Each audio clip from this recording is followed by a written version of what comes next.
তুমি যদি আমায় জিজ্ঞেস করো এই পৃথিবীর সবথেকে ক্ষুধার্ত প্রাণী কি, আমি অতি সহজেই বলে দিতে পারবো মানুষ। যার খিদে কোনোদিনও মেটেনি। আমাদের যত দেবে ততই লাগবে।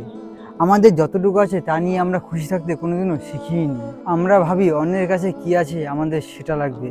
আমরা জীবনটাকে কোনোদিনও উপভোগ করতে শিখিনি। জীবনের আসল মানেটা কোনোদিনও বুঝতেই পারলাম না। জীবনটা অনেকটাই সুন্দর যদি তোমার মনের উপরে তোমার নিয়ন্ত্রণ থাকে। তুমি যদি মনে করো তোমার আরো টাকা লাগবে, দিন দিন দেখবে তোমার টাকার খিদে আরো বেড়ে গেছে, কিন্তু তুমি কোনোদিনও তোমার মনের শান্তি খুঁজে পাবেই না। তুমি যদি মনে করো যে এই তো ভালোই আছি, নিজের পছন্দের কাজ করি, নিজের মতো করে থাকি, আমার বাবা মা রয়েছে আমার কাছে যে সুখে দুঃখে আমার সবসময় পাশে থাকে, আমার মাথার উপরে উপরওয়ালা আছে, সে জানে আমি কোনোদিনও খারাপ কাজ করিনি, কারো কোনো সময় খারাপ চাইনি।